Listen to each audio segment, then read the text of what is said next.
ना इधर ना उधर, सीधे मुद्दे पर नज़र। और क्या है आज की खबर, आप देखना शुरू कर चुके हैं न्यूज़ 18 पुनीत के साथ, और मेरे साथ मेरे सहयोगी आनंद भी मौजूद हैं। बात मिडिल ईस्ट की, जहां पर एक बार फिर से बम धमाकों की आवाज़ से गाज़ा थर्रा उठा है और ख़बर आई है कि 400 से ज़्यादा लोग फ़िलिस्तीनी नागरिक इसमें हलाक हो चुके हैं, मारे जा चुके हैं।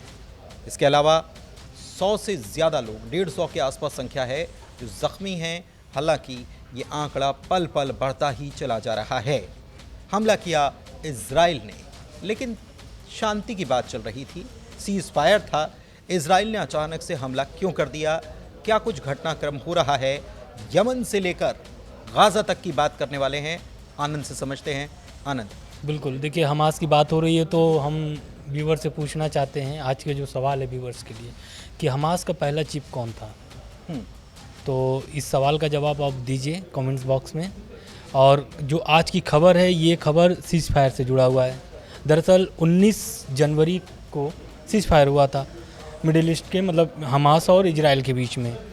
इस सीज़ फायर का उल्लंघन बीच बीच में बोला जा रहा था कि हमास कभी बोल रहा था कि इजराइल उल्लंघन कर रहा है, कभी इजराइल बोल रहा था कि हमास उल्लंघन कर रहा है। लेकिन आज जो जंग का दरवाज़ा खोला है इजराइल ने, उसमें करीब 400-450 लोगों की मौत होने का दावा किया जा रहा है। और ये जो सीज फायर के बीच हमला हुआ है, इसका कारण इजराइल के जो प्रधानमंत्री है बेंजामिन नेतन्याहू, उनका भी बयान आता है कि ये हमला क्यों किया गया है और ये हमले के पीछे क्या राज है। हमला उन्होंने इसलिए बताया, बोले हैं कि जो पहला पहले तो समझना होगा कि तीन लेयर में सीज फायर था। हाँ, तो 3 फेज में थे। तो पहला फेज का जो था वो करीब 1 मार्च को ख़त्म हो गया था। 1 मार्च के बाद दूसरे फेज को लेकर के बातचीत होनी थी, लेकिन ये बातचीत आज 18 मार्च होने के बाद भी नहीं हो पाई है। तो इसको लेकर के बेंजामिन नेतन्याहू बोलते हैं कि अगर बातचीत नहीं हुई, इस कारण से ये हमला किया गया है हमास पर गाज़ा में। हमास पर गाज़ा में इस कारण से हमला किया। हमास की तरफ से क्या जवाब आया है, हमास क्या कह रहा है? क्योंकि हमास ये कह रहा है कि बंधकों को रिहा कराने को लेकर इजराइल एक प्रकार से दबाव बना रहा है। उनके ऊपर जो सप्लाई चेन थी वो तोड़ने का काम किया और प्रेशर क्रिएट करने की, और प्रेशर जब बिल्डअप नहीं हुआ तो हमला कर दिया।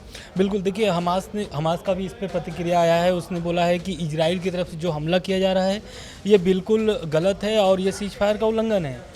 और ये दुनिया को भी दिख रहा है कि कितने लोगों की मौत हुई है। और उसके बाद हमास चेताता भी है इजराइल को, बोलता है कि अगर इजराइल इस तरीके से हमला करता रहा तो उनके जो बंधक हैं उनका जान खतरे में होगा। मतलब जो करीब जीवित रहना मुश्किल हो जाएगा। लगभग 24 लोग जीवित हैं अभी, जो बंधक है इजराइल हमास के कब्जे में है, और करीब 3500 पड़े हुए हैं इजरायलियों का। तो वो सब लौटाना है अभी। लेकिन इस हमले के बाद से इजराइल को फिर से चेतावनी मिली है हमास से। लेकिन अभी भी हमला लगातार जारी है। अभी भी मौतों की जो संख्या है वो बढ़ती ही जा रही है। सुबह में इसकी संख्या थी 200 के करीब, लेकिन अब जो संख्या है बताया जा रहा है 450 के करीब है। बिल्कुल ठीक है, 450 के करीब संख्या है। सबसे बड़ी बात यह है कि इजराइल की तरफ से ये अटैक थमे नहीं है। इजराइल ये भी कह रहा है कि हमास के जो लड़ाके हैं वो वहाँ पर तैयारी कर रहे थे और इसीलिए ये हमला किया गया है।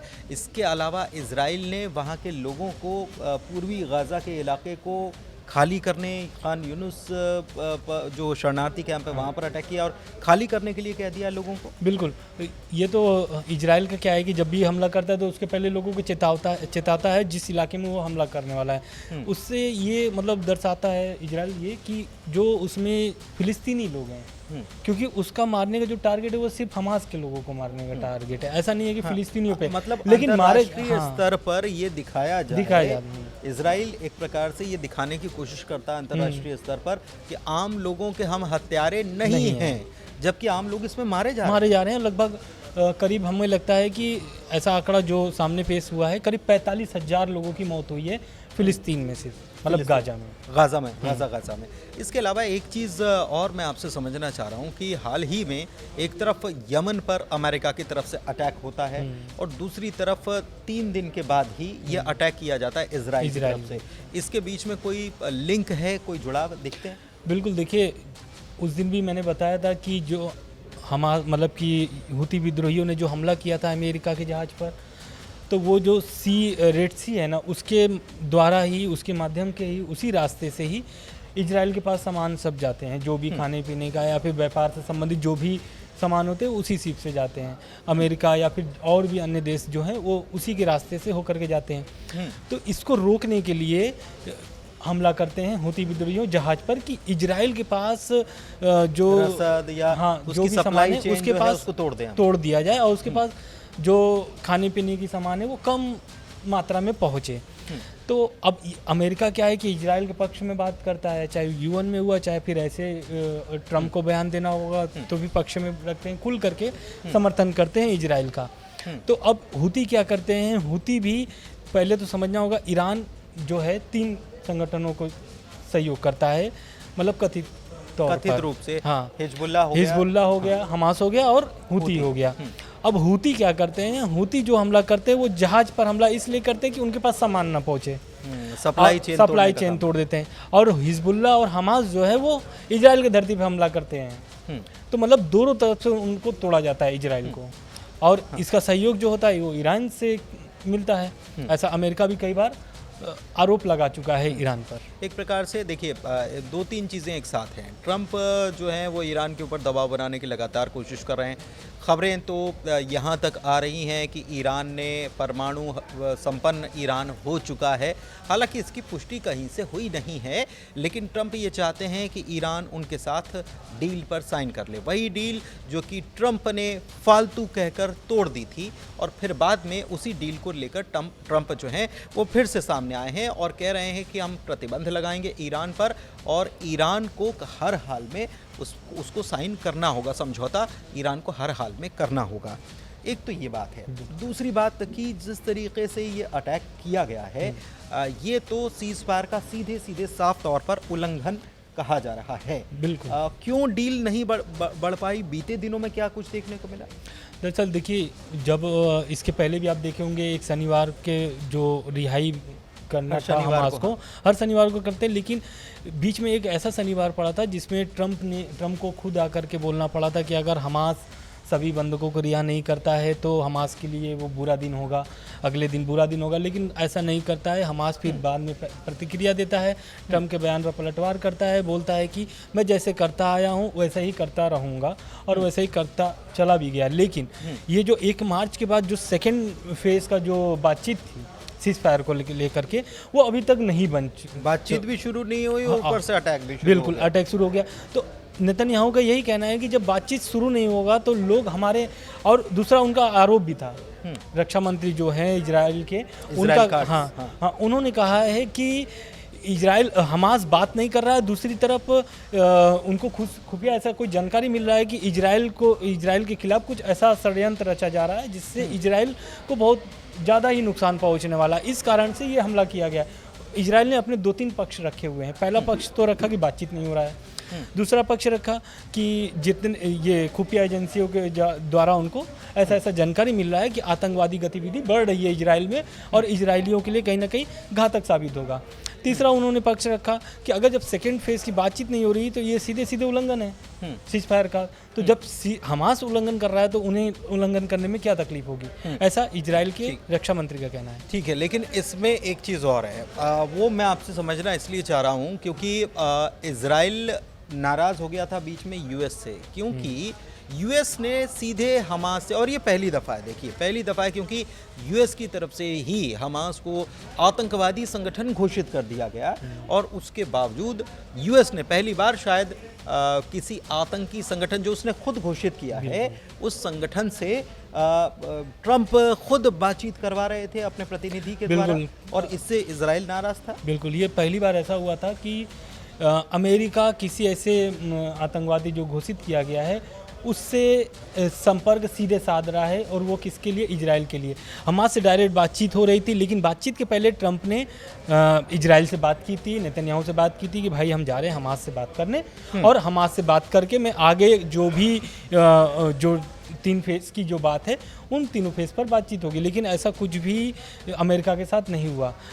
समझना ये होगा कि पहले फेज़ और सेकेंड फेज़ और तीसरे फेज़ में क्या क्या अंतर है।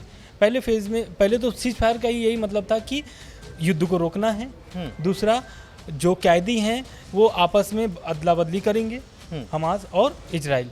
तीसरा ये था कि गाजा को फिर से स्थापित किया जाएगा, नए आधुनिक तरीके से उसको नए तरीके से नया रूप दिया जाएगा गाजा को। इस बीच ट्रम्प का प्लान आ गया, ट्रम्प का प्लान आ गया, फिर उसके बाद उधर अरब देश भी प्लान लेकर के आ जाते हैं कि मेरे पास भी गाजा प्लान है। उसके बाद फिर ट्रम्प का बयान आता है कि मैं अब फिलिस्तीनियों को वहाँ से नहीं निकालूंगा, मेरा जो गाजा का प्लान था उससे ये पॉइंट हटाया जाए और जो गाजा का प्लान था वो वही रहेगा, फिलिस्तीनी भी वही रहेंगे, वहीं पर रह करके ये फिर से निर्माण किया जाएगा गाजा का। ऐसा एक चीज़ और है, आपको बताएं कि इजराइल जिस तरीके से कैदियों की अदला बदली हो रही थी उससे काफ़ी बीच में नाराज़ हो गया था और इजराइल ने कहा था कि जिस तरीके से एक मजमा लगाकर कैदियों को रिहा किया जाता है और ख़ास तौर पर जो इजराइल के नागरिक हैं, क्योंकि और भी कई देशों के नागरिकों को बंधक बनाकर रखा था, लेकिन जिस तरीके से उनको प्रताड़ित किया जाता है या उनको नीचे दिखाने के लिए वहाँ पर तमाम फिलिस्तीनियों का जमावड़ा लगाकर ये एक जलसा या एक बड़ा कार्यक्रम किया जाता है, उसको लेकर इजराइल नाराज़ था और इजराइल ने कहा था कि इस प्रकार की गतिविधियां कतई बर्दाश्त नहीं की जाएंगी और इजराइल ने इसके ऊपर कड़ी प्रतिक्रिया दी थी। हालांकि हमास ने अपना ये कार्यक्रम इसी तरीके से जारी रखा। ये एक चीज़ और चलते चलते मैं समझना चाह रहा हूँ कि क्या इजराइल आगे भी और अटैक करने वाला है और क्या हम ये माने कि जाहिर सी बात है कि अमेरिका और इजराइल एक ही सिक्के के दो पहलू कहे जा सकते हैं और इजराइल की तरफ से जो ये अटैक किया गया, अमेरिका को इसकी जानकारी पहले से थी? देखिए, जानकारी थी ये तो कहना मुश्किल है, लेकिन पूरी समर्थन है अमेरिका का इजराइल को और ये सबको पता है। और दूसरी बात रहेगी हमले की, तो हमला अभी भी जारी है, अभी भी लोग गाजा में मारे जा रहे हैं। अब इसमें ये रोकने के लिए अब हमास को यही करना होगा कि जो दूसरे फेज़ की बातचीत है उस पर उसको अमल करना होगा। दूसरी बात, जो आरोप है इजराइल का कि आतंकवादी गतिविधियां बढ़ा रहे हैं ये लोग, उस पर इनको रोकना पड़ेगा, तब जाकर के हमको लगता है कि इजराइल हमला रोकेगा। दूसरी बात, क्योंकि ईरान पर ऑलरेडी नकेल कसा जा चुका है अमेरिका के द्वारा, तो ईरान अभी भी कोई भी ऐसी गतिविधि नहीं कर रहा है जिससे हमास, हिजबुल्लाह और इससे इजराइल वाले युद्ध में कोई ऐसी शक्ति और उत्पन्न हो। लेकिन अंदर ही अंदर, भीतर ही भीतर बहुत कुछ पक भी रहा है। एक दिलचस्प आपको चलते चलते ये बात भी बता देते हैं कि इजराइल काट्स, जो इजराइल के रक्षा मंत्री हैं, उन्होंने कहा कि हम गाज़ा के लिए नर्क का दरवाज़ा खोल देंगे और ये बयान जो है ये अपने आप में बहुत बड़ी चेतावनी है, बहुत बड़ा बयान है और ये बताता है कि आने वाले वक्त में इजराइल जो है वो क्या तय करके बैठा है।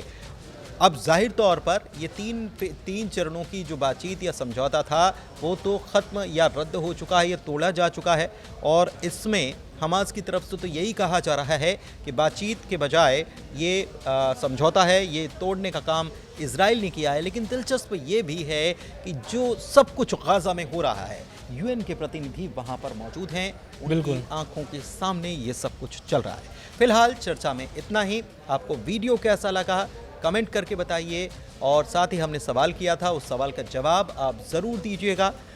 वीडियो को लाइक कीजिए, शेयर कीजिए, हमारे चैनल को सब्सक्राइब कीजिए। धन्यवाद।